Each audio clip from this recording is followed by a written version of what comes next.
But the ordinary Palestinians rose up because you denied them basic rights. I lived there.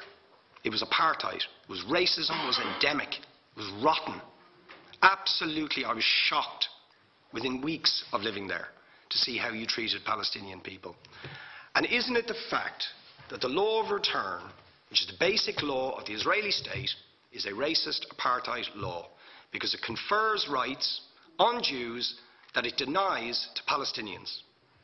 It allows, for example, if I was Jewish and had never stepped foot in Israel, I could claim citizenship there tomorrow, but 6 million people whose origins are in what you now call Israel, who were forced out in 1947 or 48, do not have that right. Isn't that part of the reason why the Palestinians are in dispute with Israelis? Because you deny them the right to return to their homes and to their land and to their villages, and that they have a legitimate claim, even under international law, to return, but you deny them that right. Why do you deny them that right? And why do you give that right to other people who have no connection whatsoever with the land, whether you call it Israel or whether you call it Palestine? Why do you continue to seize land, if you're serious about Oslo and the two-state solution? Why do you continue to seize land, which under that agreement is land designated to be Palestinian land? 500,000 people, most of which has taken place since Oslo. You allow that to happen. Why do you allow it to happen if you're serious about giving this land to the Palestinians? It's absolutely extraordinary. And it just, are you not just taking us, Ambassador, for idiots? That you can say with a straight face, we're serious about peace, but while we're serious about peace, we're going to seize Palestinian land. And you expect the Palestinians to just sit back and do nothing about that. And the world to accept that that is an acceptable way to behave. And you asked earlier on, could we have some constructive solutions? Now you know what the Palestinian people have been asking for. Far less even than some people would ask for. Because I believe the whole apartheid system should be dismantled. But what they've asked for is to lift the siege of Gaza.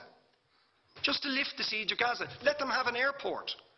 Let them have ports. Let them not be dictated to by a government for whom they do not vote as to what can go in and out of their territories, whether they will have power, whether they will have clean water, whether they will have medicine. What makes you think you're allowed to have nuclear weapons and the fourth biggest army in the world and visit destruction on the people of Gaza, but they have no right to defend themselves?